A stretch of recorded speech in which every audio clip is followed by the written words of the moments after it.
Good morning, everyone. This is Martin, Francis, and Curt for the Natural Law Institute. This is our Q&A session called Office Hours, where you submit questions. Martin answers them. Francis reads them off, and I add detail and color. Today is Friday. What the hell day is it? February 7th, 2025. Are we back on schedule now, or did I screw this up, or what happened? We're back every other week now, right? Or something like that. Is that right?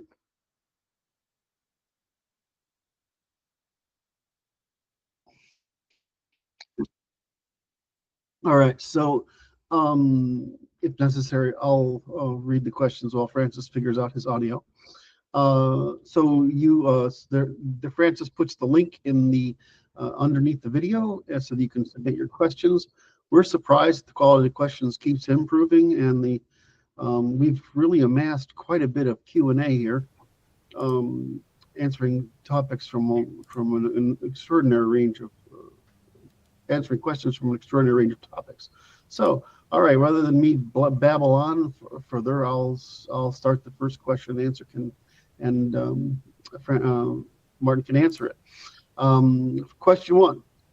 I'm not sure if the NLI has a stance on this, but it'd be important to ask anyways. What do y'all think of the birth rate collapse worldwide? What caused it, and how do we solve it? Martin? Primary causes are the pill and the change in female status incentives.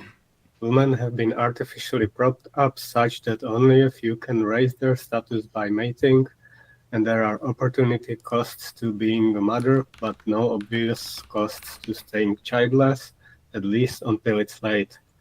Lack of adversity also seems to lower fertility rate, and these are the universals. Everything else would be specific to particular civilization.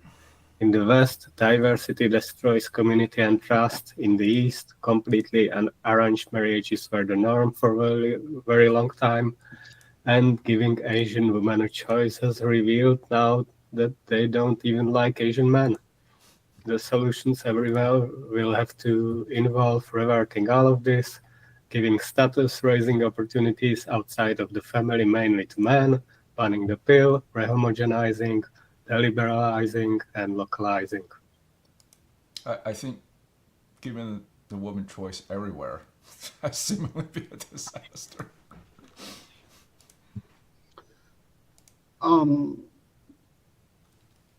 The Economist in me thinking. I would say the primary issue, of course, is, as Martin says, the change of status incentives, and the pill and abortion have augmented those incentives. But in general, women are the primary consumers of everything and the primary debt accumulators. And given that we replaced measurement of a polity, success or virtue or happiness with, in other words, governments either acted pragmatically or morally. They have so thoroughly adopted economic measures instead. This is partly a counter reaction to the Marxists. They've so thoroughly adopted economics as the measure of everything that they're playing into the feminine desire for hyperconsumption and minimization of responsibility for the commons. Whereas, so if you take that, the second thing is that the security networks they have put in place, the social security networks, they favor externalizing your retirement on the state and other people instead of retaining the family structure where your retirement and old age is dependent on the production of generations. And so, and third, they've made it effectively possible through subsidy to marry the state instead of men. And fourth, they have exported, they have exported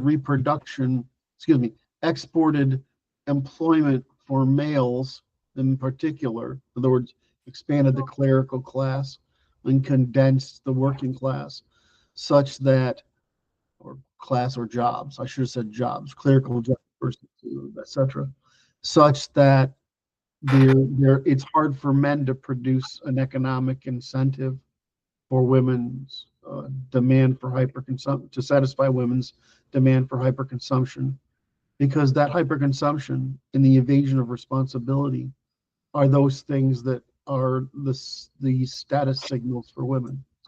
So I think the problem is quite serious, and it's not necessarily irreversible, but it is not reversible without modifying that entire hierarchy of incentives we just put across. Some of those incentives are going to collapse naturally because the birth rate collapse will prevent this capacity for having others pay for you, so to speak. And some of it's going to collapse because the capacity for hyperconsumption when in the globalized world is collapsing too. Third, you're not, while they're making a big deal about robotics and factories and whatever, most women are employed in clerical work that is easily automated by AIs. And I have a hard time seeing most male labor automated by robotics, at least in a cost-effective manner. Not positive, but that's what I have a hard time seeing. So I don't believe this situation is... Well, until some kind of general purpose AI/robotics become a reality, i.e. we're really talking about androids and not just robots that does one thing. Right. I mean, I don't, and you're starting to talk about energy problems again. Mm-hmm. We're seeing energy problems in the AIs, so that's been, we're seeing a reduction in the energy costs with, but that I see that as temporary because we're going to see an increase in demand. So as the cost comes down, the demand for AI is going to go up. Right. So the energy demand should remain. The same thing is true of robotics. I mean, it's great to talk about these things, but they've got to be able to expend any energy on a rate that is not a rate that can equal the human capacity to do work. Now, the human being can generate, let's say, 1,200 watts of power. Like if you're powerlifting or something, you can generate like 1,200 watts. That sounds like a lot. It's a lot. It's phenomenal, but you can't do it for long. Oh, sure. Right. But if you start talking about or how to create a battery pack to do that, you've got to create a battery pack, and now you've got to charge that battery pack for the Android to be able to do it. So I tend to, one of my observations this is our first question, and I haven't quite finished my coffee yet, but one of my first observations is that the tendency of all humans when they're exposed to a novelty is to extrapolate linearly the process when you're actually running into a power law. In other words, every incremental advancement is much harder than the last. And so I'm very encouraged by what we're seeing here in both. And I mean, I just listened to a thing this morning from Elon again. I'm encouraged by the fact that they're going to get a mass-produced Android out and they're going to put it to work in the factories in the next year or so. I think that's fantastic. I'm just not expecting that curve to extend linearly as far as I think others are. And it's the same thing with the AIs. I'm expecting them to get to what they think is called super intelligence, but they're still stuck with the problem of they'll discover interstitial opportunities, but the fundamental problems we face in reality are possibility. In other words, they're not calculable even with massive amounts of Bayesian parameters. In other words, humans, we can only take into account so many things. That's why we like to use math. But Bayesian accounting can get far beyond that because it can include so many variables that humans can't.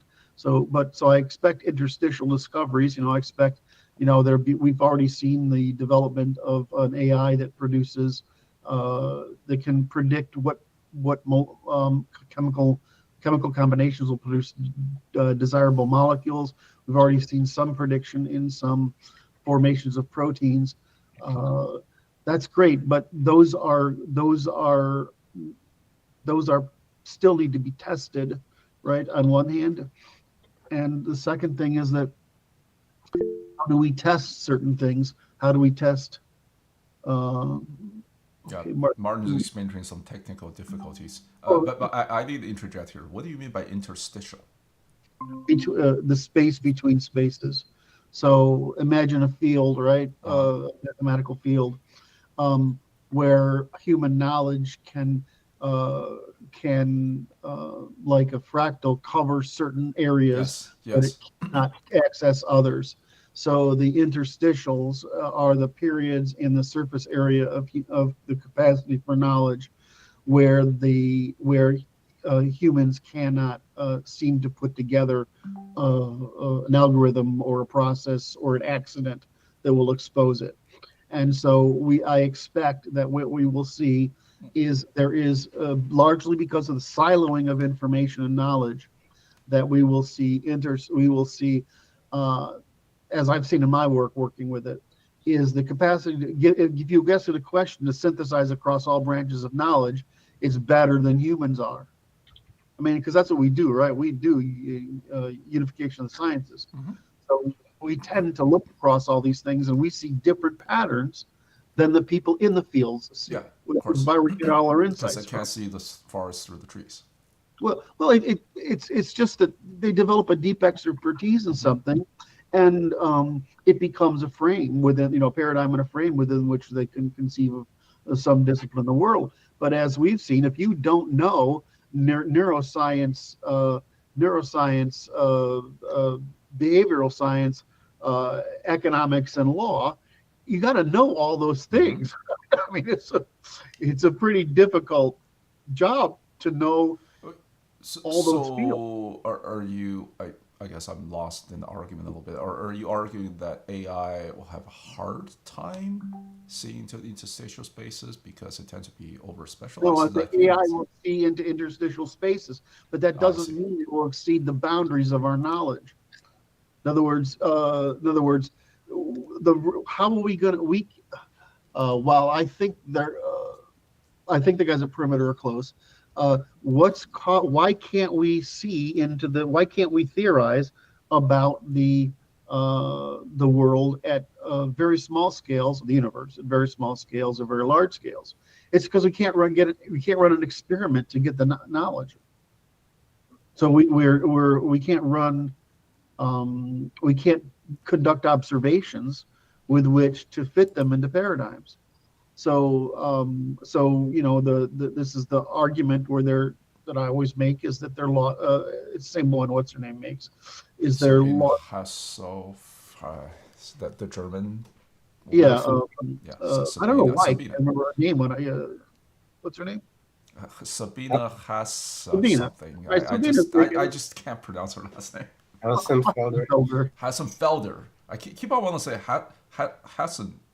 Hassenhoff, but that's not right. Yeah, my German isn't good enough, but it either means the guys who wear pants in the field or the rabbits in the field. I'm not really sure which one it is.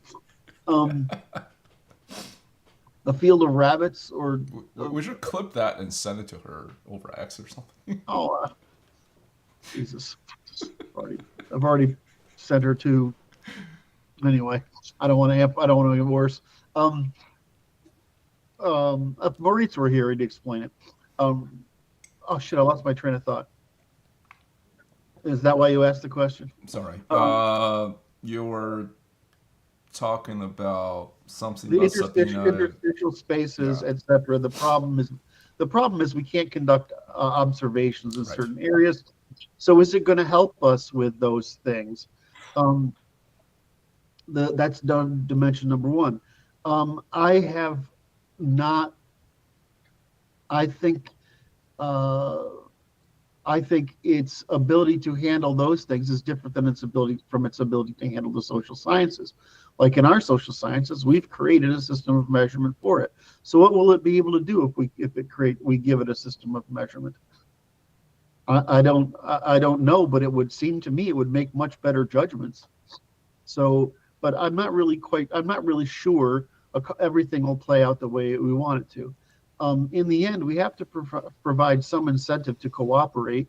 Otherwise, we'll just degenerate to like that. What's that fucking movie where everybody's fat and then an ocean better in Wally. space? Wally. Yeah. That's not good. So I even suspect that there will be movements where many societies prohibit automation of any physical job that does not impose a risk on the person. In other words, I think there will be some counter revolutions against these things assuming we overcome the energy I problem. think even that is too broad of a letterment, right? Because like possess physical risk. Like sure, if you're like in the olden days, workers has to be essentially up in the air to rivet some skyscraper together. You could call that dangerous. I get that, but then you could also say, well, pounding in your blacksmith's workshop, pounding away at a knife, that could be dangerous because you could get burned. That thing is hot. Mm-hmm. It's a very slippery slope. Yes. And the more I think about it, I think you're arguing that. You ever watch the Animatrix? It's the shorts that they made about what happened before the Matrix was the Matrix. How humans. A long time ago, yes. I don't remember. Yeah, so essentially it boils down to humans create the golden age and have these general AI robots doing all their work.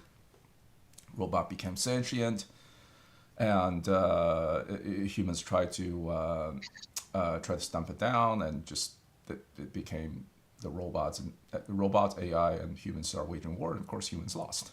And then the robots figure out, well, humans just a complicated mechanical machine, and so we can do this to them.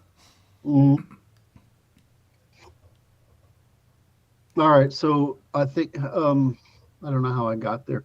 I think we went from population collapse into why AI/robotics won't be able to solve this problem.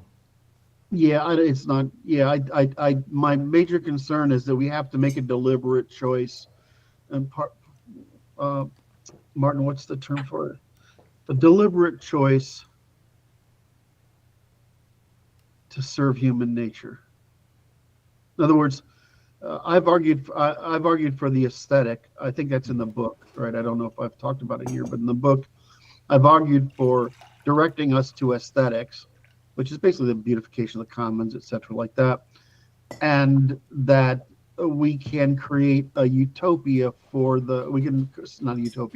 a very nice condition for people to raise families, and to provide incentives for that. In other words, we may have to intentionally create counter incentives not to fall prey to our own technology. That doesn't mean we won't still be protected by it and advanced by it, but it does mean we have to prevent two things we've discussed before. We have to prevent the guardian angel aspect of AIs from making us infantilized or incompetent or falling apart, and we have to prevent the demon aspect, the devil aspect of it, of AIs, from enslaving us.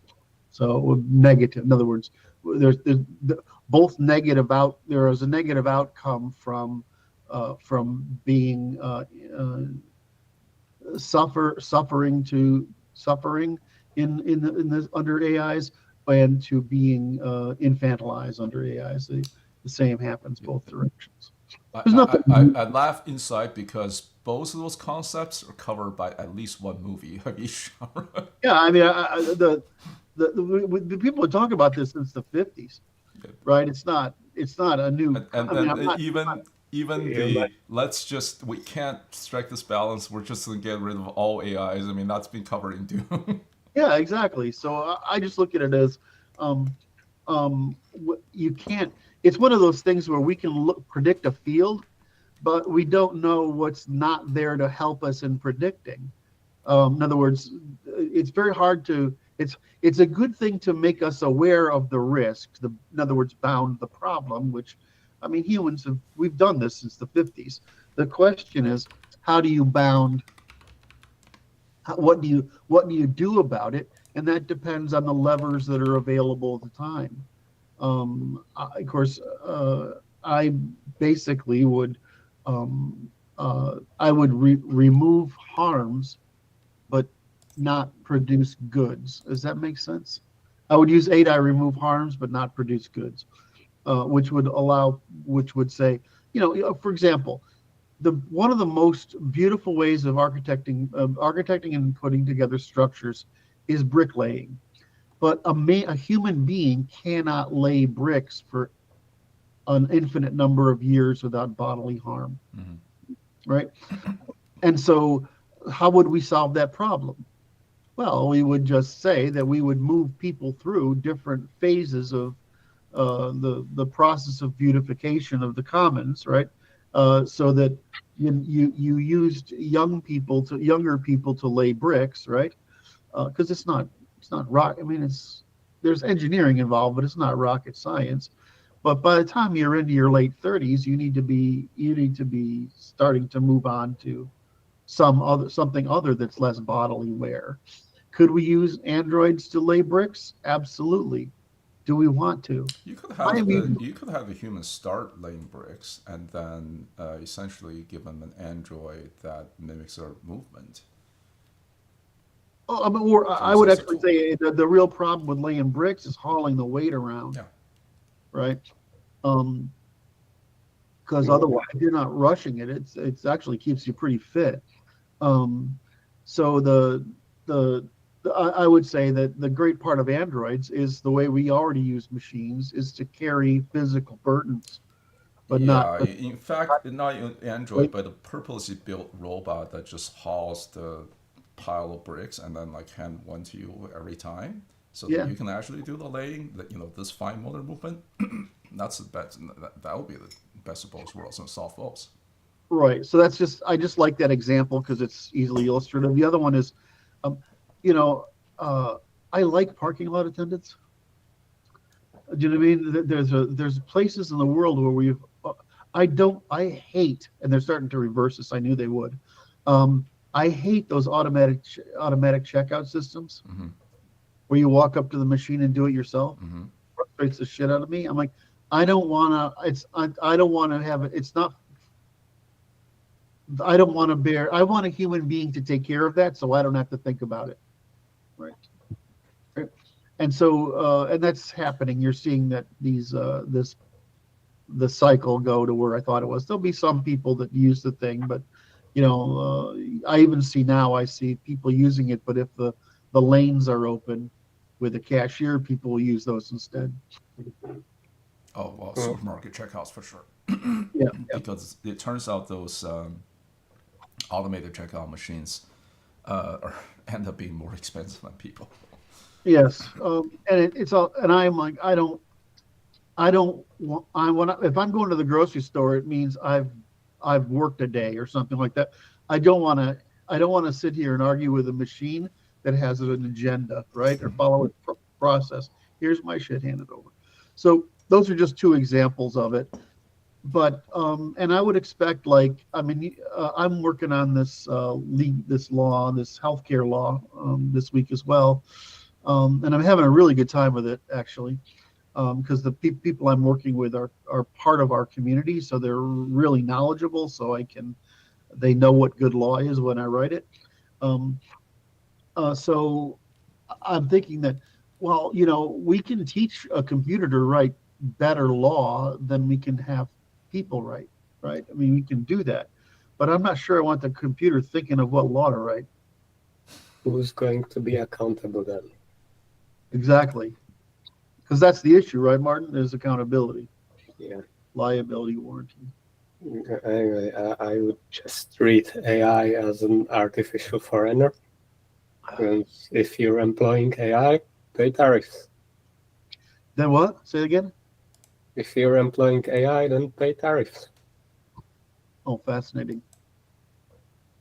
Wait, say again. Then don't pay tariffs or pay tariffs?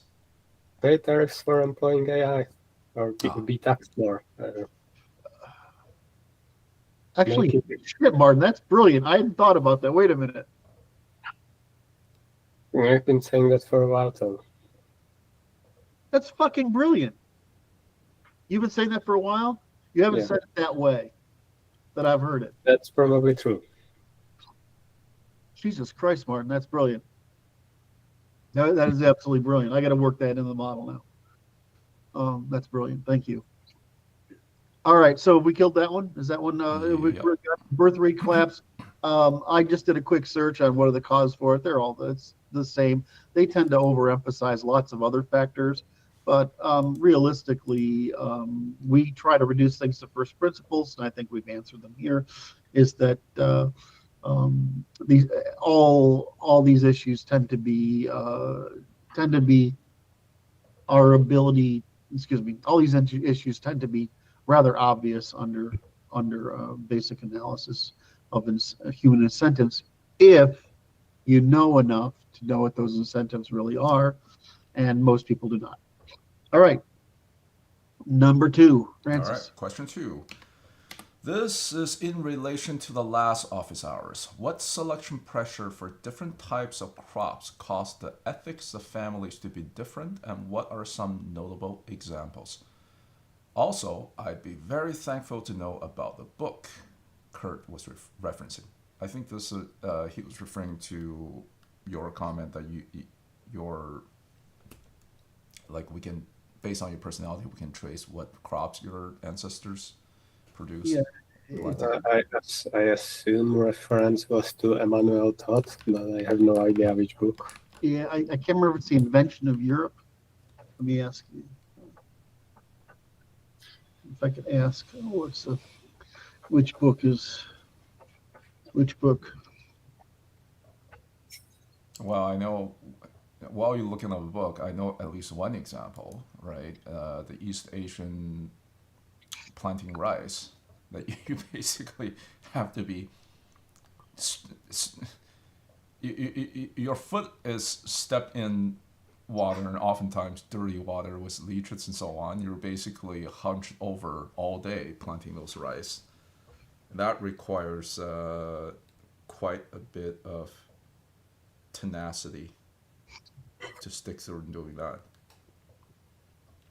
Right. I'll get to that because that's actually a great example. I thought you were gonna take my thunder by answering the whole question, because you could do it. I only know about that one. Right. So the book is from The Explanation of Ideology, and one of his, just like I try to start with civilizational first causes and the resulting path dependency of institutions. I address things that direction. And the development, and because of that, the development of different group strategies and the resulting methodologies, et cetera.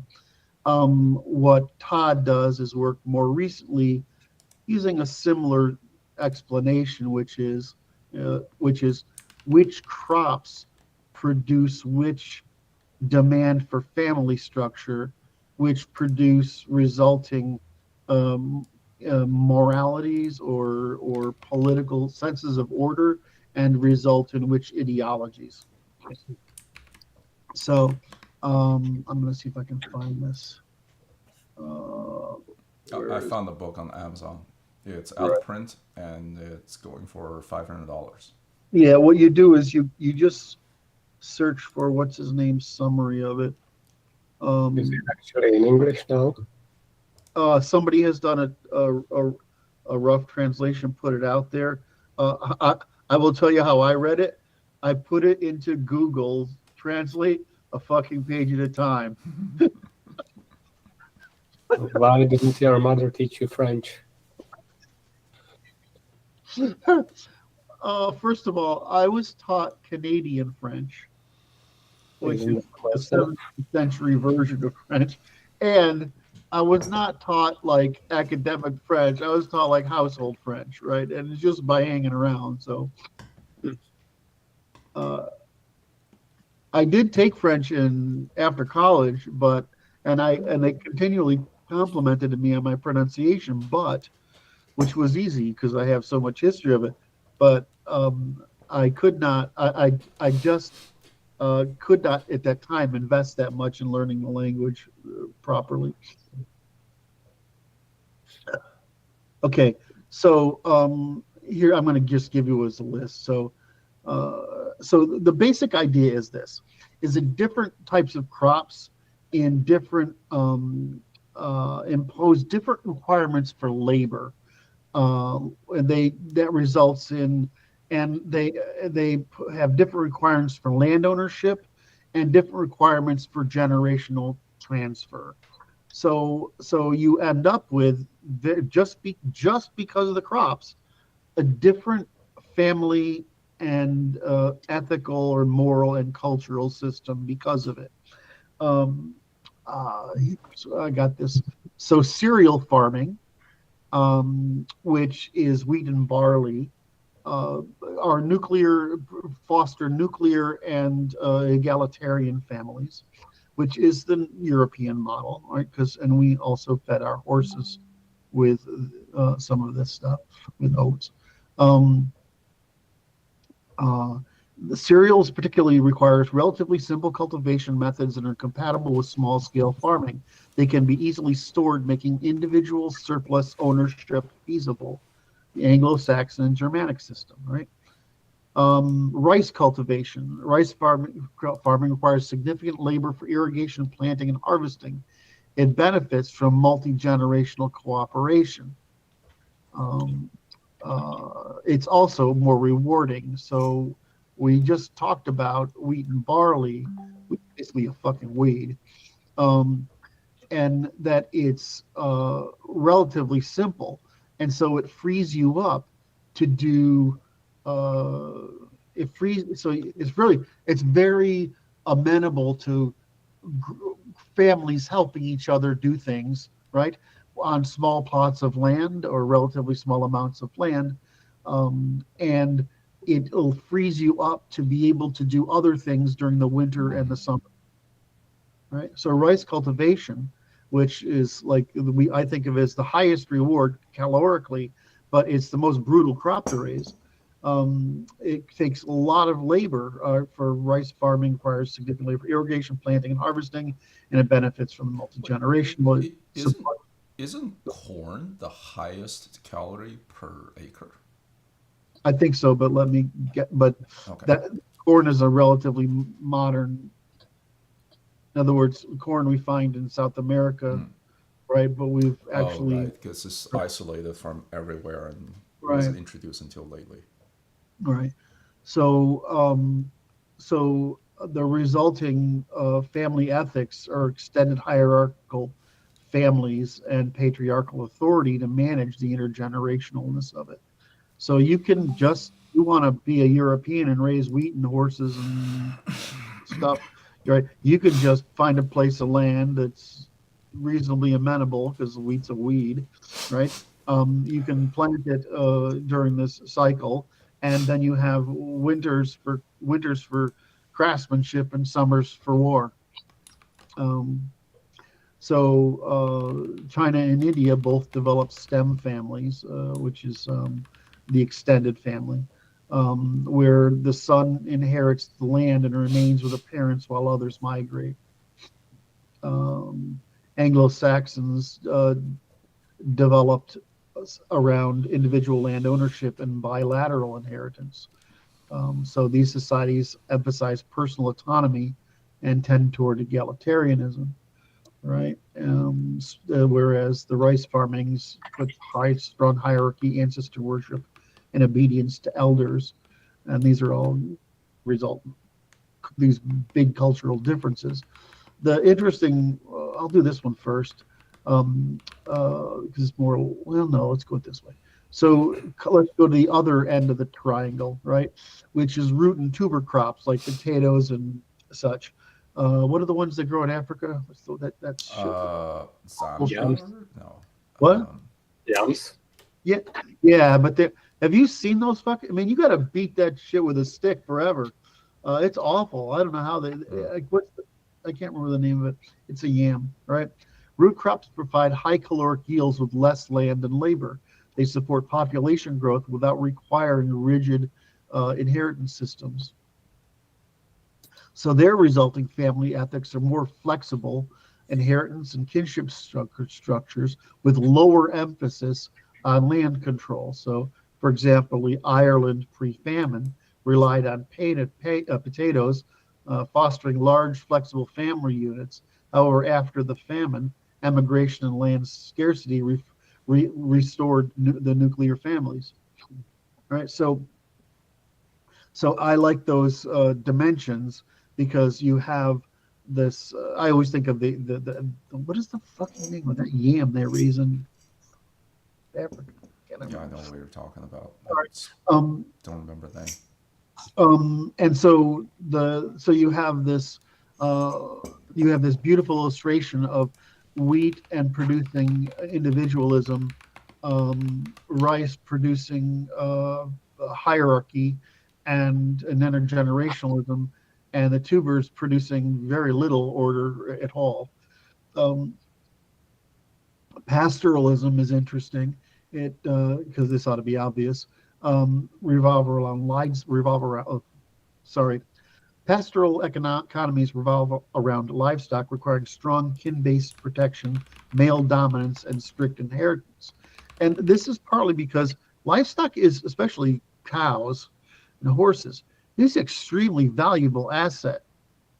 You think about how valuable a cow is in meat, or a group of cows are in, or sheep in meat production. But they're also portable. They're, what do they call it? Portable property, which means they're stealable property. Right? So the resulting family ethics are high patrilineal and exogamous family structures with strict control over women and rigid lineage rules, sort of like the Arab and Central Asian communities, which is obvious. This one's interesting. Vineyards and olive groves, strict inheritance and paternal authority. The selection pressures perennial crops like vineyards and olive groves require long-term investment, careful management, and generational continuity. I mean, how long does it take to make an olive grove? I can't remember. It's a long fucking time. Probably a human lifetime. Close So this is simpler. You can generate an orchard in your youth for your middle age, right? Middle and late age, right? But you can throw wheat in the fucking ground no matter where you are, right? So Southern Europeans, they get the primogeniture with this because it's such an investment, it has to be inherited, right? Right? There has to be some control over the inheritance, right? So strong patrilineal authority and long-term family stewardship. So you get Spain, Italy, and Greece, etc. So I just looked up my olive. Takes 3 to 7 years for olive tree to produce first fruit and 10 years to reach maturity. But if if in favorable conditions, an olive tree can live up to 1,000 years. I mean, talk about intergenerational wealth. Right.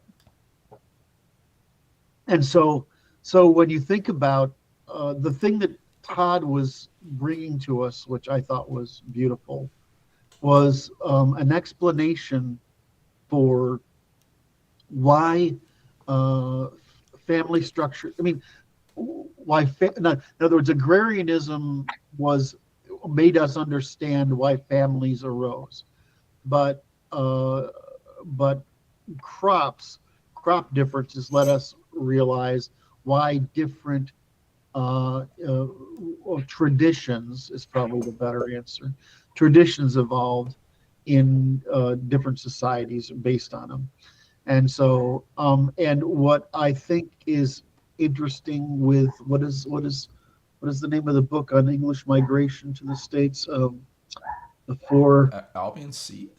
Yes, Albion Seed. I think he did a great job of showing how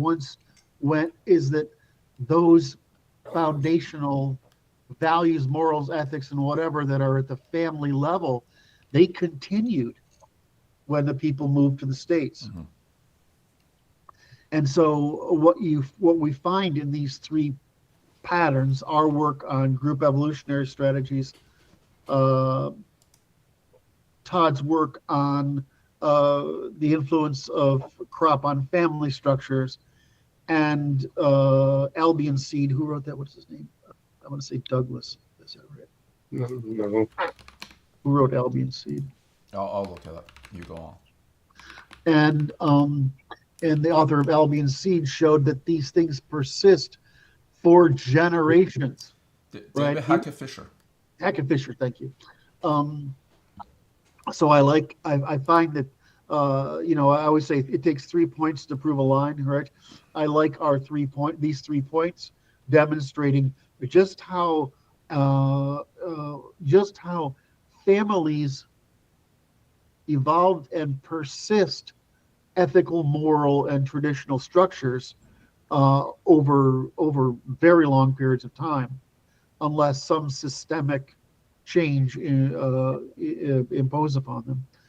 So that's why we still see, there's a difference between northern puritanical. I'm not fond of my own people at the moment. Northern puritanical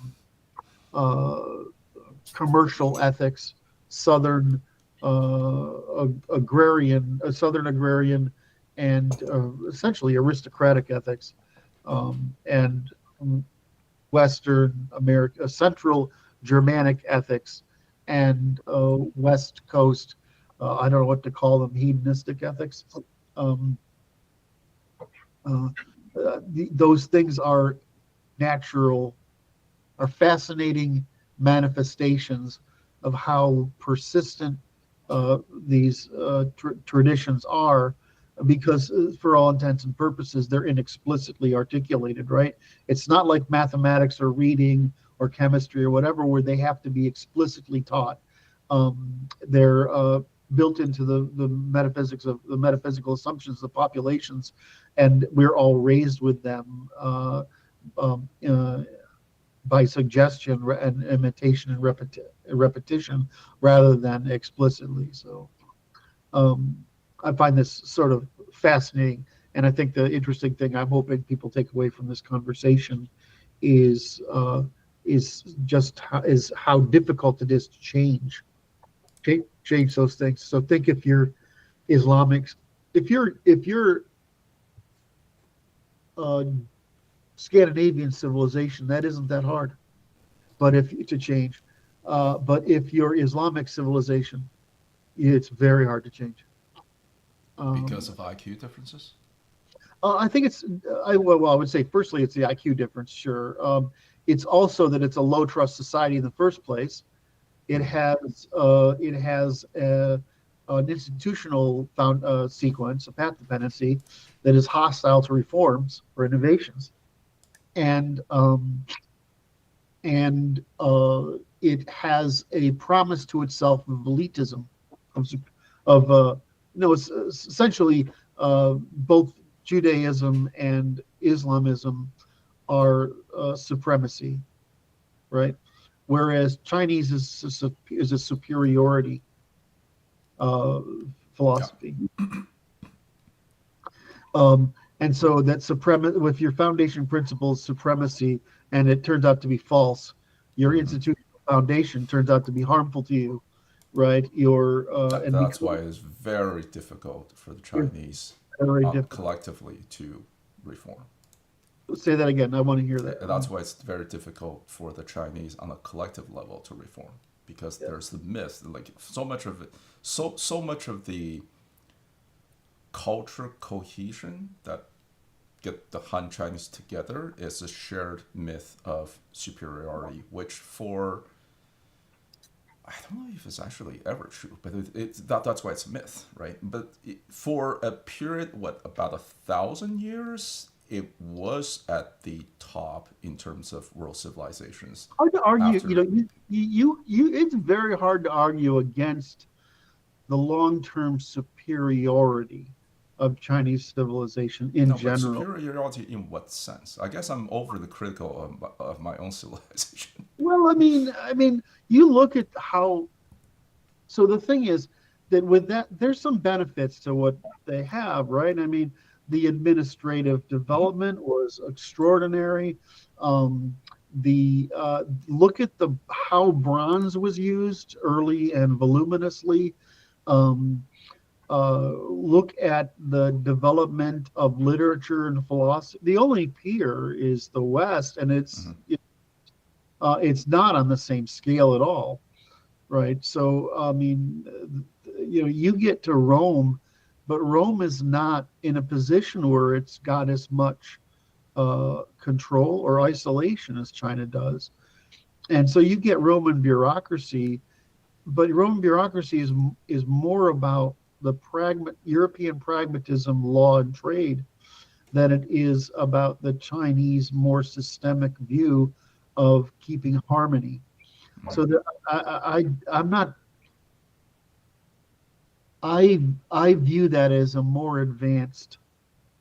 My understanding is that, in other words, if I look at it purely computationally, there's more going on there, right? It may be less adaptive, but it's surely once something occurs, it gets used, right? I mean, right? As long as it's not. There's also more people. Somehow the land was able to support more people. You got a better crop to live on too, right? I mean, right. It's pretty higher calorie density. It's brutal. It's brutal. Rice farming is fucking brutal. I'm not, but it creates extraordinary discipline, and it is very intolerant of marginal behavior, right? I mean, you can't afford to have it. Whereas the West, we can have crazy folk. We can. I mean, just be honest with you. The crazy uncle is not a problem in the West.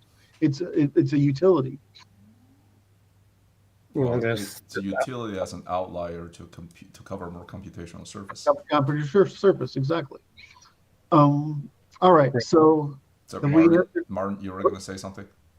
Yeah, the Roundman says that article how eugenics made modern China. That's what I was working in when I made that paragraph in my core concepts presentation. Explains how people that just couldn't handle the work were left to die. It had the eugenic effect. Yeah. Well, I mean, the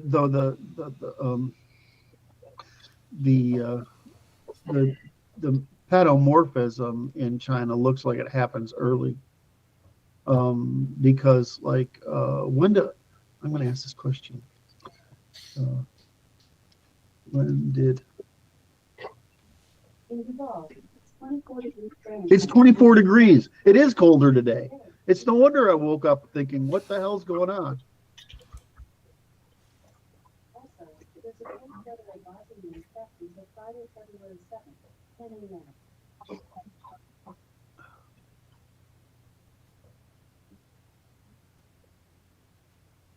Give me 1 second. I almost got the answer here. I just look it up.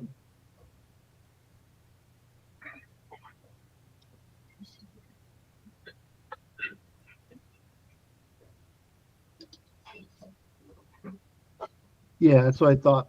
So, the panomorphism of East Asians is happened before, between 40,000 and 10,000 years ago. So you've already got some of the benefits before rice farming comes into play, and then rice farming performs an additional selection pressure upon it. So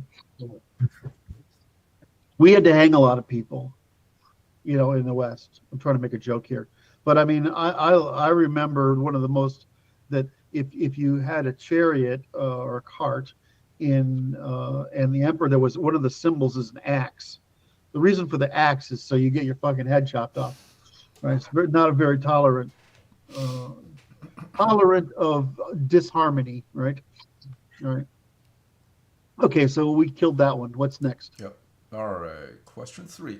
Can you define the demarcation point between a slave and a freeman? In your discussion, can you clarify if the condition of slavery is a choice, an imposition, or the natural state of a portion of mankind? Right. All those things that we conflate under the same terms. I may sometimes say that slavery is genetic, but this is to provocatively emphasize the aspect that is usually denied, that an individual's own traits correctly contribute to his condition, and that it's only made worse when there's a mismatch between his legal status and his ability. While legally the demarcation is relatively easy by an authority of another man over one's life, everything else is a spectrum where it's not possible to draw a hard line. Okay. This is actually a really deep question, and a deep and fascinating question. Because what is the spectrum of slaves? I want to show you something that's going to be interesting to you. No, I would say that it ranges from the mere, just one step above farm animal, all the way to somebody who can run your household. And even, wasn't it? I forgot whether this is probably ancient Rome. Like some slaves are actually tutors for the owner's sons and so on. Okay, so you can't. There's a tendency for us to think about slavery in medieval and early modern terms, and sometimes, but it's hard to go back to the ancient world. Like if you read the original Greek that wasn't sanitized by the Victorians, I just realize why I'm pivoting so much. And I got complaints about my pivot. It's because I have monitors like this. And so depending on which thing I'm doing or looking at, I'll try to not spin so much because somebody complained about my shifting my chair around. All right, so get back to it.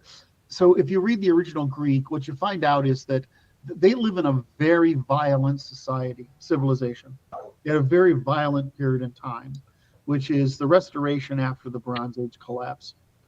And so the second thing is that there are wild humans.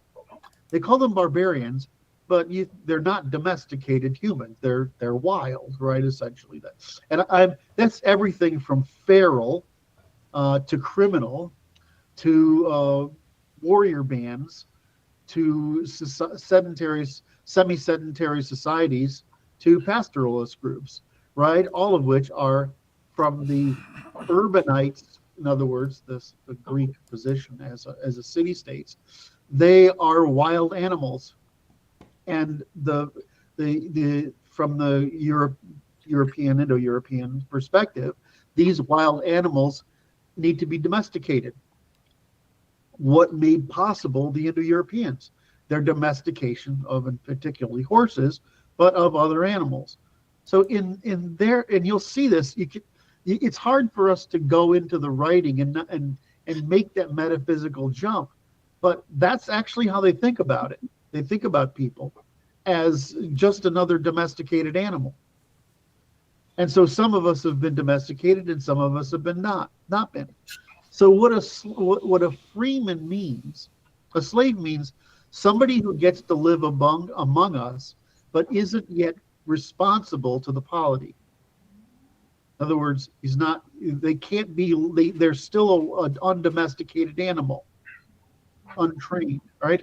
And so they could be trained like in some skill, right? But they aren't necessarily trustworthy to the polity.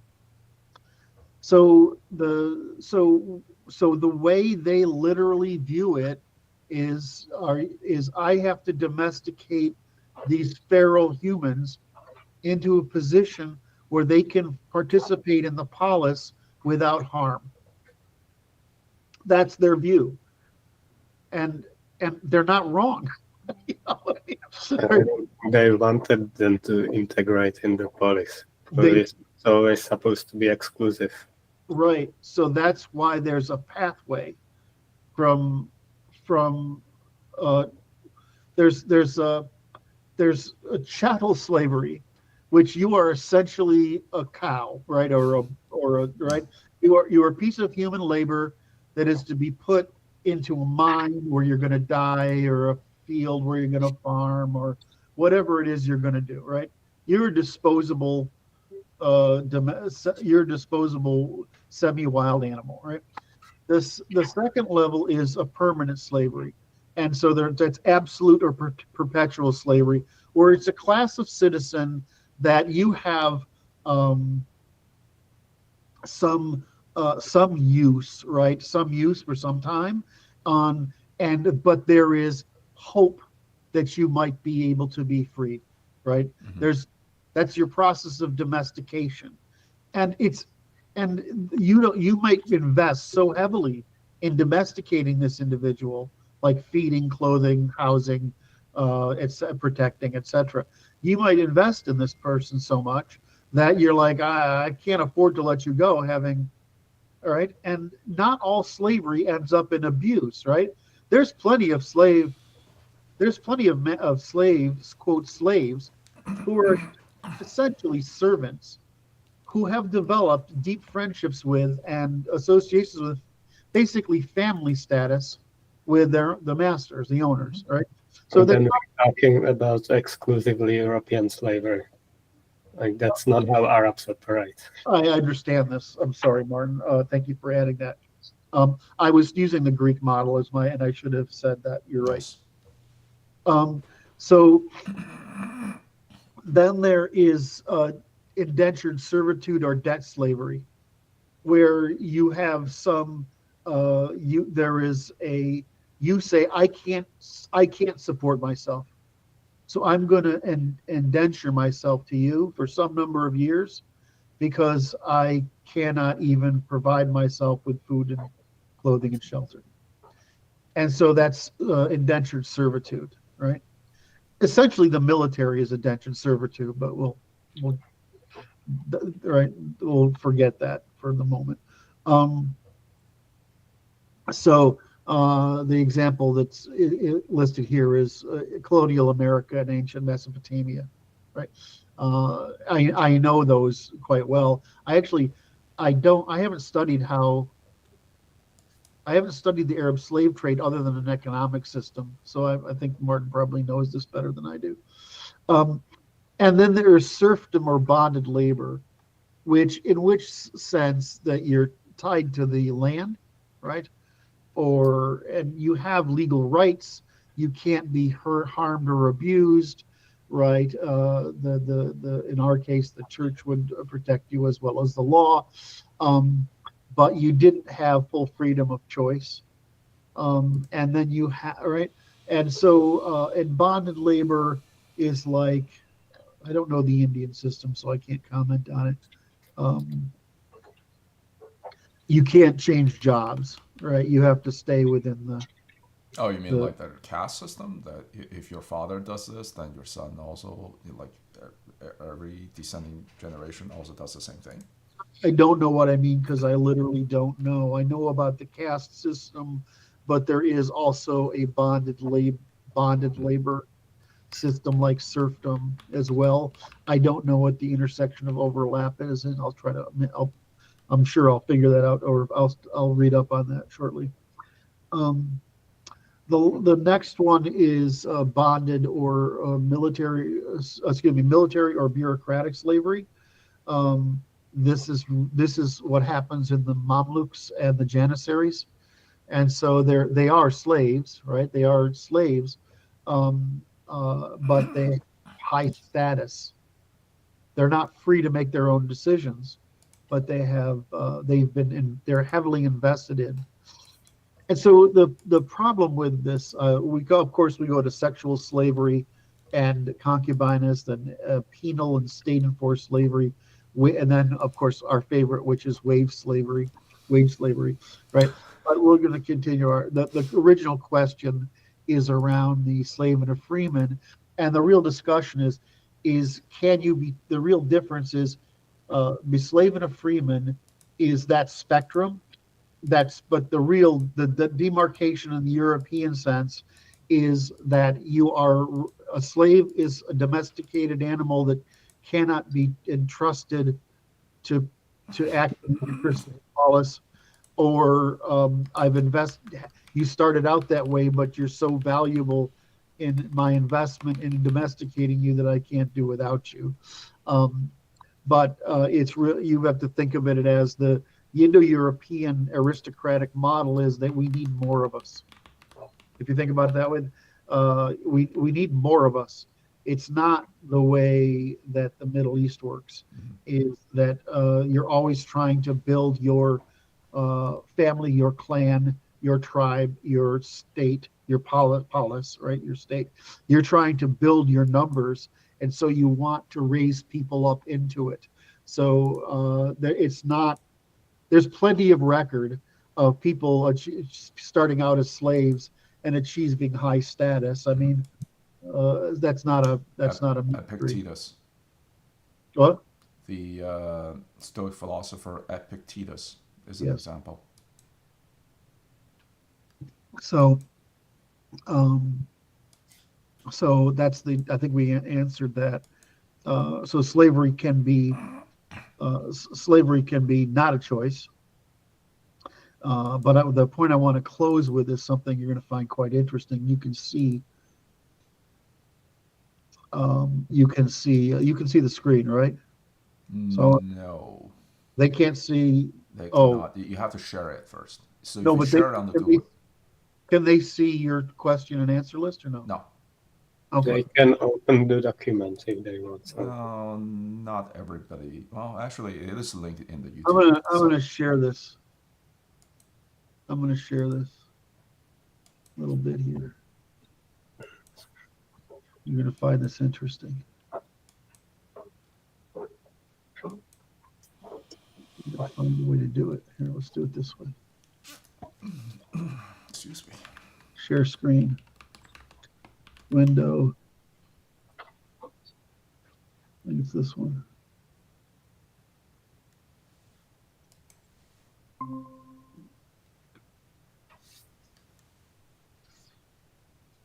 I want you to notice the text that ChatGPT used to describe the demarcation point.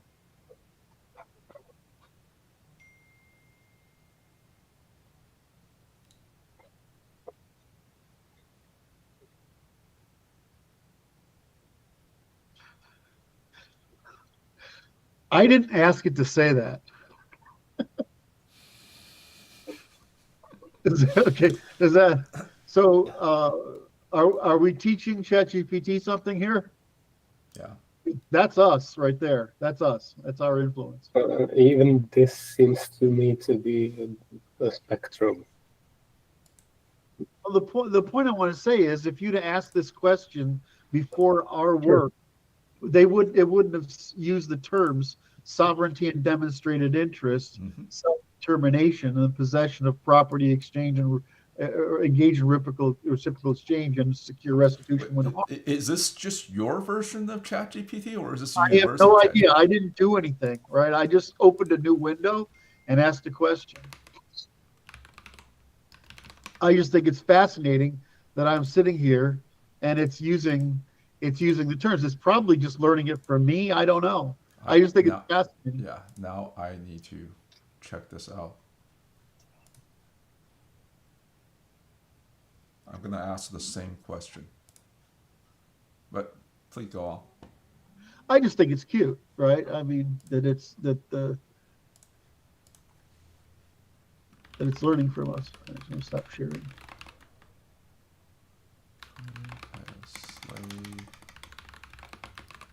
How did you ask a question between slave and a freeman? What's the demarcation point between a slave and a freeman?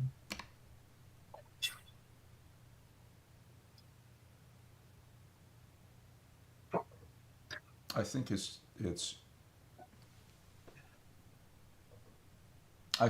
your version of ChatGPT.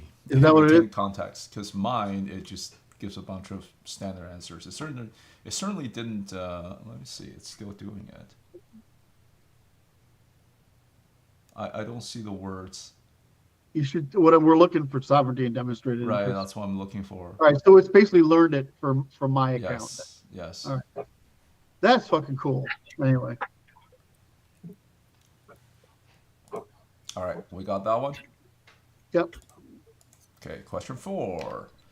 In light of the migrant grooming scandal that is finally getting the attention it deserves, please deliberate on the failure of a monarch in its decision to not defend the realm and why it should and shouldn't be promptly replaced by a more dutiful British family. Perhaps a wider discussion should include why the aristocracy is failing its people. Curt has stated that in a case of emergency, one should fall back on the king.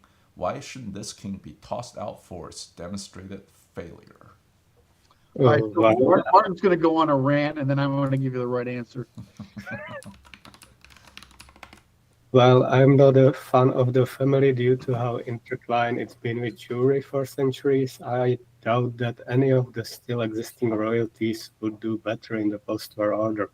All authority, including theirs, which could protect their people from globalist merchants and genocidal hatred they have for our people, has been disempowered. I'm not really saying that as an excuse, rather I think none of the European monarchies unwilling to take an unpopular position to actually a popular one with their own people and risk their own skins in defense of it are fit for purpose any longer. I just don't expect this situation to change until the old world comes back. It seems, thanks to Trump, at least some small measure of that is happening as the American empire is turtling down and ceasing to be as involved in everyone else's business. Okay, I stand corrected. Martin didn't go on a rant. He was actually correct. I didn't read it ahead of time, Martin. I was just trying to insert the joke that I expected you to go on a rant there. You're not giving me any response. You take the joy out of it when you don't respond. I'm passing a shit test.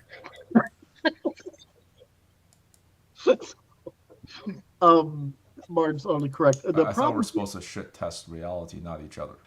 Oh no. Martin likes to poke me, and I like to poke Martin. It's part of the dance. All right, so the answer here that he gets correct is that in America the people are ostensibly sovereign, and the Constitution is that's on. Hold on, I said ostensibly. All right, I said it. Right. What that really means is that regardless, the legislature is not sovereign, right? However, in the UK, Parliament is sovereign, not the king, and not the people, and not their constitution. Parliament is sovereign. So what happens is that the Parliament has incrementally, while on paper in the Constitution, the monarchy has certain rights. The monarchy is not confident that if it exercised those rights, even in defense of the people and the state, that they would survive they would survive attack by the parliament and or some segment of the people in the current state. Which is so are you saying it's a failure of the monarchy, or are you saying it's a success of the left in its attempt to bring about what Martin calls, I guess you would say, the Trotsky, is it not Trotsky? Who you try to correct me all the time, Martin? Yes, it's global Trotskyism that Trotskyism, it is Trotskyism. we are as happy to utilize capitalism as communism because it achieves the same ends. Right, and so you got to give we got to do a video of you on that subject.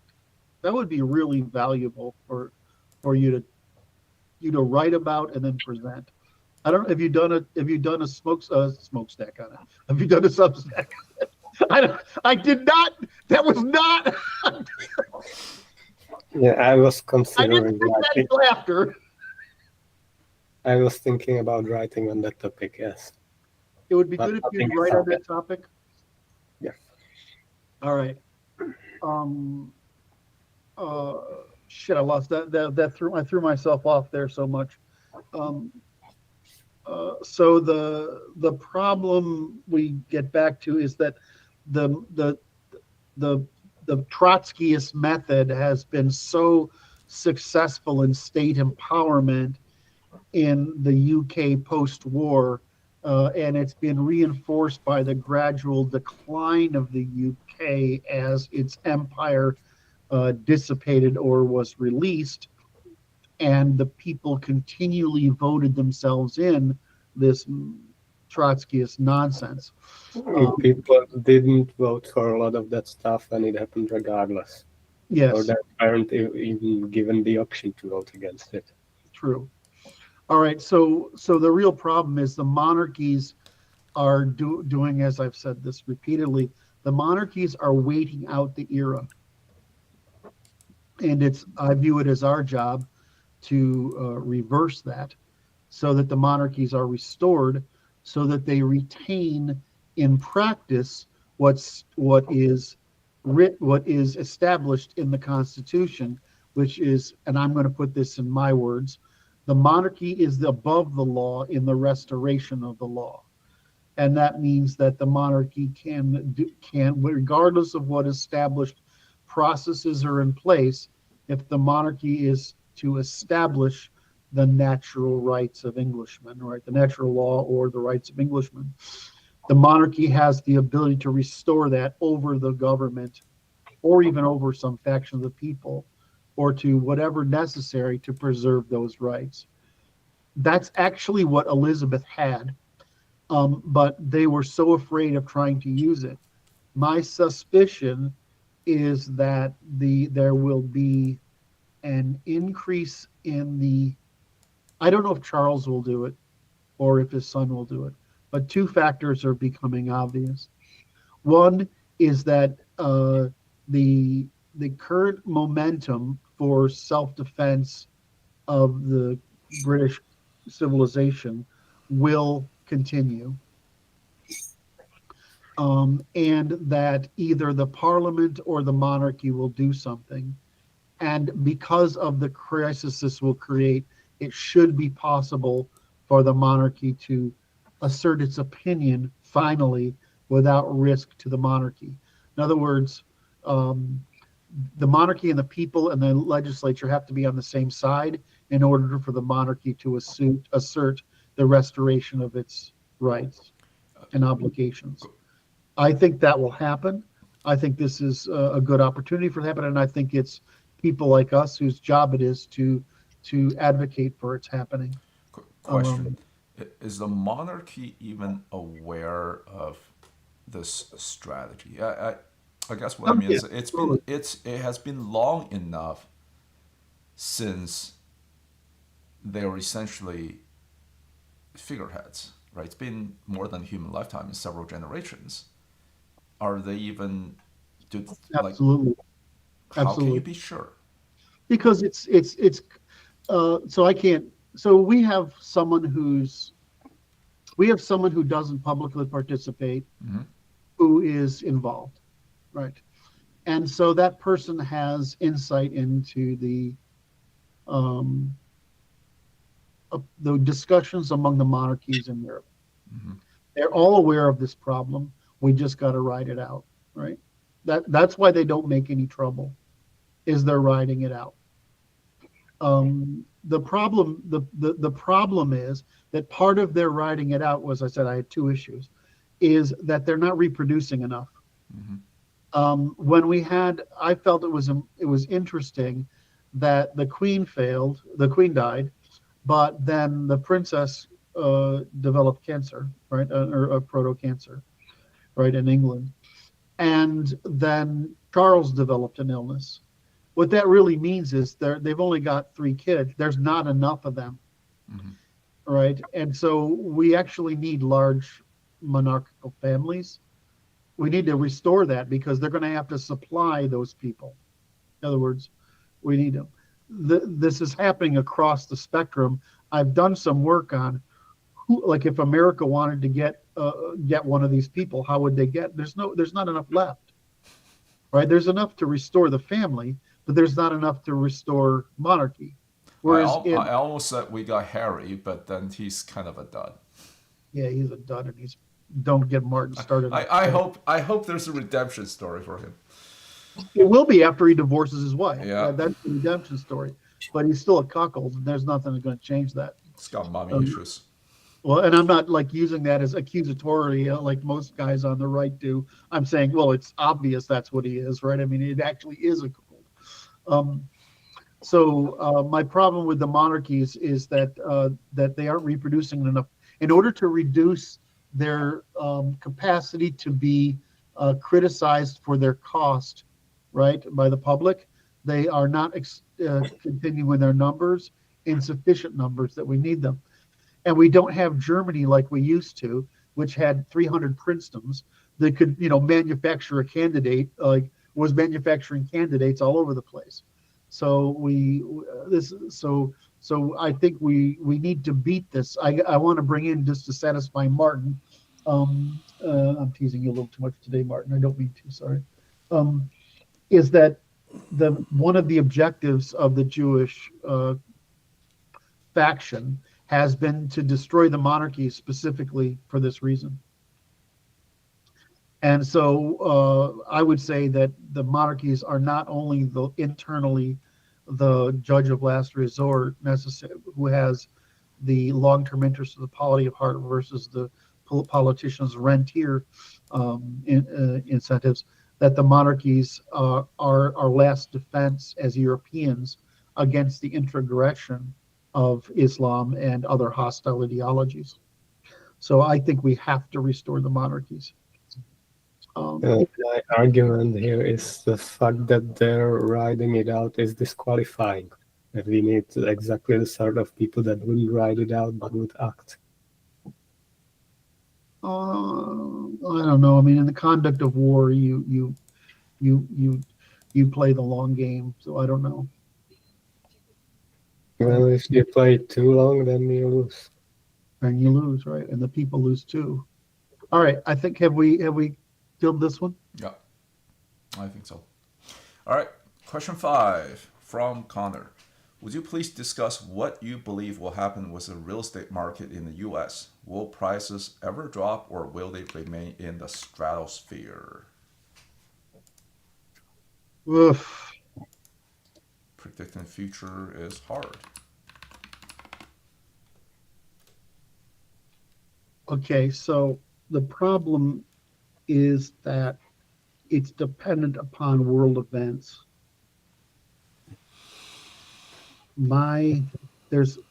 And so it depends on what's possible to happen.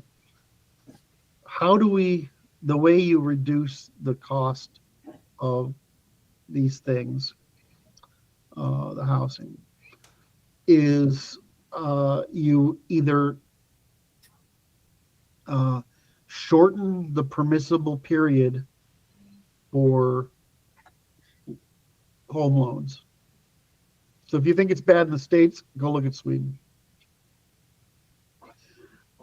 So you shorten the home because otherwise you can't make the payments. So that would cause a price adjustment, right, over time. I think what you mean is if instead of 30-year loan, you got 15-year loan and still charge interest on or something, then the payment will be so high. And housing price is entirely based on affordability and not the overall price, but the monthly payment. Monthly which is payment. why a few years ago, when the Fed jacked up the rate very shortly, I mean, you basically saw a 20% cut across the board in terms of real estate prices. Right. So that's number one, right? Number two is that you build a lot of housing. And I don't believe that's going to happen. I would like that to happen. I would like that to happen a lot. But do you want to create, which problem do you want to create? Do you want to create the European density problem or the American suburban problem? In other words, the European density problem has the side effects of urbanized density, which is all the stuff most of us on our side of the fence object to. Or do you want to increase the sprawl, right? Or the territorial consumption. Territory we do have, by the way. Or do you want to create new territories, in other words, create new cities, where you have to use more infrastructure cost for water, sewer, and power, transport. Water, sewer, power, transport. Have I got them all? And policing. The tendency of the Americans is to encourage property ownership, right? And territorial usage, because that foments responsibility for the commons. Whereas urban density foments irresponsibility for the commons and a demand for centralized authority in the state. So I don't know. So if I were to take just those two, Francis, let's just take what are the likelihood of either inflation or deflation, right? So I think the likelihood of inflation is a lot higher because that's how governments typically inflate away their debt. Right. Deflation, if you get trapped in the deflation spiral, or at least according to modern economists, it's very hard to dig yourself out of it. All right. So my view is that they're going to use inflation, but they're going to try to do it at a pace that's, adaptable. Sustainable, right? Without destroying faith in currency. Correct. Because as I've discussed before, I'm a fan of Hayekian triangles as the way to understand economies, is that there's a production cycle, right? Right. And there are short, medium, and long-term production cycles. And that you have to develop organized complexity in any economy.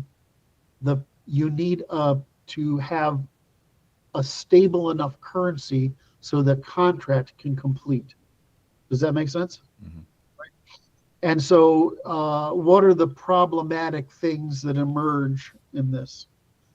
For example, rents. So rents, if they're adjustable every couple of years, they can adjust, right? Commercial rents. Now, I've had commercial rents all over freaking Bellevue, Redmond, Seattle area, and Boston and suburbs, right? And in Bellevue's a pretty fancy town, right? So you Class A office space in Bellevue, Washington is, it's, especially if it's like some of the places we've had, like we've had Class A office space in one of the fancy places, right? Fancy cities, right? So when you sign a contract for an office space, it's for X number of years. Sometimes it's for a long time. But you know, those of us who are buying Class A office space, we can generally afford the fluctuation, and there's usually an anticipation. So that's a long-term production. Next I'm investing in a company, right? So if I'm an investor, when do I want my returns out of it? You know, we're discussing this right now, Francis, among the management team. When do I want returns? If I'm an investor, do I want returns in 1 or 2 years? This is what I did as an angel investor. I want 15% for a year, and I'll renew it again for next year and whatever. As long as I think you're going to continue making money, I'll keep giving you my loan, right? But that's because I'm getting this stupid amount of interest on it, right? Mm-hmm. But what if you're an investor and you're going for the medium term? What if you want 5 or 8 years? And what if you're long term? You want your return in 10 or 15 years, right? Because what these investors do is they go out and collect a bunch of money for a fund, and they say this fund is going to last to this point, and hopefully we'll, you know, of our 20 bets we make per year, you know, one of them will hit for every 20, right? And then we end up with an aggregate over 10 years that's, you know, absurd return, right? 10x return, right? That's what they're looking for. And then you have things that are very difficult to manage, which is extra long terms. Like, you know, Elon effectively is putting a terrific amount of money into essentially trying to electrify the energy consumption system. Right? Now, realistically, a government should be doing that, not the private industry. But the government failed to do it, so the private industry did it. All right? So some of the private industry got enough money to do it and had enough of a vision to do it. So how does inflation affect each one of those timeframes? Right? It affects me as a renter, me as a leaser, me as a short-term, medium, and long-term investor, and very particular because you have to have an ideological investor to get into a space that should be funded by a government. Elon is a moral or ideological investor, right? That's a space where only governments should logically play, right? That's why the governments have to fund militaries. So when I look at this, I'm like, well, I can see, so inflation has to operate at a rate which allows those things to happen, right? That's the Hayekian triangle. Otherwise, it becomes a disincentive for long-term investments. Right, which eventually ends up leaving you behind. Right. So, and actually, I think you saw Trump yesterday start a sovereign wealth fund. I don't know if you saw that or not, but yep. Trump signed in to pursue a sovereign wealth fund. What's the purpose of a sovereign wealth fund? It's specifically fund this type of investments, rather basic R&D and so on, that private sector either does not have the capital or does not have the patience to wait it out. Correct. And so what you can do with that thing is now the state can deliberately own part of an investment. And the result is a reduction in taxes on the population. Right? And so it's not like, so the whole thing is you have to keep the rate of inflation within the production cycles that you're trying to manage, and you think about it as those things. So this is why you and I and everybody else on the team, we're always talking about balance sheet accounting, not income statement accounting, right? So in a balance sheet accounting, we can forecast our returns on these things, our expected returns and whatever on them. And therefore we can not only have a balance sheet at the moment, but we can do an intertemporal balance sheet of expected returns. Does that make sense? Right? I'm making sure that, because you're quite sophisticated in these things, so I want to make sure that I'm giving you room to interject on if you have area of contribution to it. So in our world, what can be done? Now, you could say I want deflation, right? Right? You could say I want deflation, right? That's very hard to argue for deflation. Now, I was in Boston when the technology sector moved from Boston to San Francisco, and I saw houses lose a third to a half of their value. Right? Do we want to have that happen? I don't think so. Depends on the time frame. Correct. And the reason I say that is if housing, if how should I put it? If the median housing price drops by 50% within a year, that's a freaking catastrophe because Yeah. lots of people will be upside down and you're going to see foreclosures, and it has a contagion effect that will send shockwaves through the rest of the economy. Right. And then you have the Japan scenario. Their property market reached frosty levels in the late 1980s, and then it did have some crash, and it essentially stayed flat for the last 30 years, and maybe even deflated a little bit. And as their older generation started to die out, it started to create a glut of properties that no one wants to take care of on the market, and then that dragged the price down in different parts. It's again, it is very local, right? I mean, Right. just like you have Japanese houses that goes for $50,000, $70,000 in the middle of nowhere that seems to be in good shape. Your average Tokyo apartment still goes for $1 million plus. Right. So if you want to buy, I saw a woman talk about this yesterday.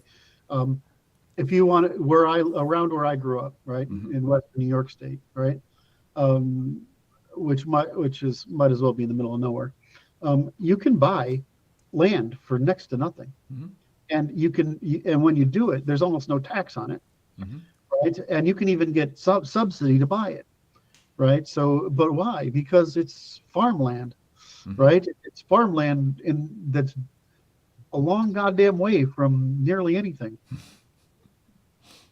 And so, but if you want to buy, I mean, look at where we live, Francis. I mean, Jesus, look at your house, right? I mean, do you want to tell what you pay for? You want to tell the audience what you pay per year in tax? I pay more in taxes than my principal interest combined. Yes. And it wasn't this way when I bought it. So not only do you have a density factor, but you're paying a finance growth factor, right? I mean, it's crazy. I want to bring up one point. So outright deflation in terms of nominal value is one thing. When you have inflation and the price of the value of your asset either stays flat or does not keep up with inflation, that is essentially a form of asset deflation. Yes. And so what I wanted to summarize with is that you want to preserve the investment cycle, right? The agreement cycle, the cooperation cycle, whatever the time frame is. So you want to have the Hayekian triangles work within intolerable limits. So just as the government has been doing managed decline, we want to do managed equilibrium, right? That's our problem, right? The question is, which set of policies manage the restoration of equilibrium? Because my view is we do have to go to 15-year mortgages. We do have to go to 15-year mortgages. And we have to do that at a rate that does not collapse the investment of the older generation or the capture of their houses. So and Galbraith, before he died back in 2008 to 2009, Galbraith Galbraith was somebody and I was nobody. I was much more active in economics than I am today in law. But in 2009, it was really obvious to at least some of us that the real answer was to collapse mortgages rather than to inflate the economy, which was to go through and pay down mortgages for the population as a response rather than to generally inflate the economy. But guess who didn't like that? Is the financial sector. Because the financial sector didn't like it. The government didn't like it because who's in control of the government is the financial the financial elites. right? So the right answer would have been to go through and say, we're going to take that, we're going to pay down everybody's mortgage by whatever and reset their interest rate to 3% or whatever it is, and the financial sector, and then we'll move the debt from the private sector paying, and we'll move that into the public sector, right, as a debt we can pay off by inflation, right? It was an easy solution. But the argument from the right was wrong, of course, was that it was creating a moral hazard. Because what about the people who'd already paid off their mortgages? Well, what you do is you give them a credit line, right? If you paid off your mortgage in the past X number of years, we give you a credit line. These two things basically equal out, right? And then for the people who've not yet bought a house, you give them a credit line versus $10,000, $20,000 credit line for those people who to apply to a house, right? If they or a condo apartment. So that was our solution to it, which was the right solution, frankly, instead of creating trillion, because that would have cost us just about $2 trillion, and we would have inflated it away over God knows how many years. Instead, we inflated the with I can't remember how much, and it was can't inflate it how much it was, and it would have and we've basically fucked up the whole economy and the So prices. I'm just pulling up a chart here. See if I can actually find it. Oh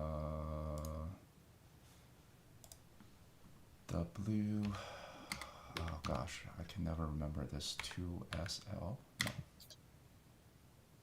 I'm looking at the money supply chart, or looking for the money supply chart rather.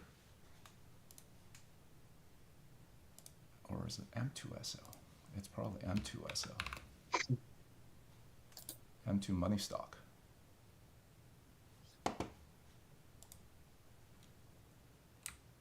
So since, let's see, 2008, we're at 7.64 trillion. We're now at 21 trillion. So, it 3x. Right. What could have we done instead? We could have done the housing, and then we could have done credit cards. Right. We could have converted shorter term debt, right, or even long term debt from the private sector to the public sector. Instead, what we did was we threw money into the economy that inflated the whole thing, instead of narrowed this to the financial sector, right, which is what we should have done. So I can't. Part of me thinks people are just stupid, right? I mean, or ignorant or whatever. Part of me thinks those of us who understand these things at this level are just too few in number. Part of me thinks that there are too many people who have two interests not to do the things like we're recommending, right? Because it would disabuse the financial sector of their power, right? Mm-hmm. Right. And so even though they would not take this as a loss, right? They would just have to go out and find new business to replace in other words, it's just paying a loan off early. Think of it that way, right? You're paying a loan, you get a loan. Well, I'm not going to make all that future income I'd suspected, but at least I have my principal back I can go put to work. So what we would have done had we taken our advice, which was what the government would have done if taken our advice, which is tell the financial sector, okay, here's your principal back, now go and find new ways to put it to work, which would have helped the economy as well. So my summary argument is that I can't figure out, I don't know, because I'm not like other people that just projects malice on everybody. I just look at it as people following their own interests. Right? Parasites are not going to give up their parasitism without some punishment, right? If a leech lashes onto you, it's not going to willingly let go. Right. So, and they'll fight for it, of course, but that's why we need a monarchy as a judge of last resort to be above the law and the restoration of the law. That's why we need the state to be able to be able to use the debt capacity of the state under fiat currency and taxation to be able to moderate failures to moderate the financial sector's natural incentives. So we could easily have solved this problem, and we didn't. So getting back in the concept of where's the original question? Well, the original question is The real estate market. Right.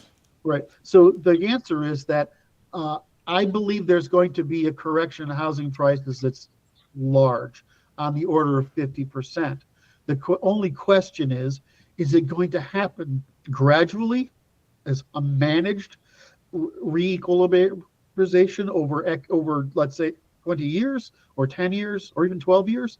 Or is it going to be ignored and it's going to continue, which it can't? Or is it going to be one where we rapidly condense it because we failed to manage the re-equilibration? Of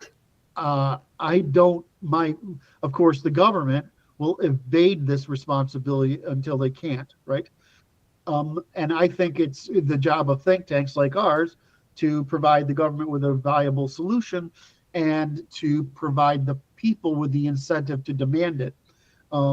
So I don't really know which of those things will happen, because the number of cycles intersecting right now in the both globally, in the broader West, in the North America, and in particular America itself, the number of cycles intersecting, I have no fucking idea. Right? I mean, I question anybody who thinks they do, because it all depends on the thing. Like Peter Zeihan is his primary weakness is he as a person who does look at these things from the global perspective and does use limits-based reasoning and does look at history, he has been consistently discounting political will over the past few decades. And what we've seen is the availability of information, largely due to technology. The availability of information is accelerating the adaptive rate of the capacity for the adaptive rate of political systems. And so we're seeing more willingness in political orders, or increase in willingness in political orders, to take advantage of their new information. They may take advantage of it poorly, which we see in Europe. They may take advantage of it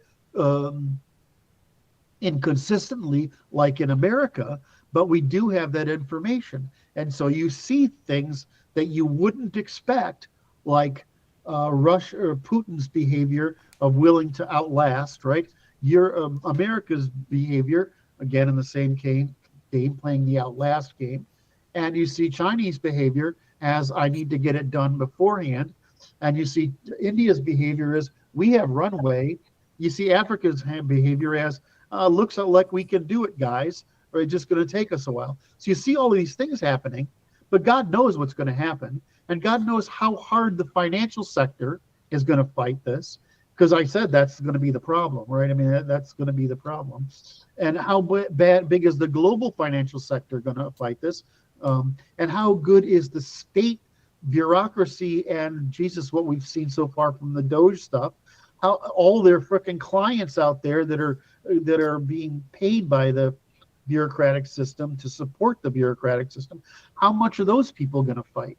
Now, I don't know. I mean, I don't know. I have optimism that we're going to be able to get this under control, but it might turn out that the left organizes, the financial system organizes, the state financial cooperation and the globalist nonsense organizes.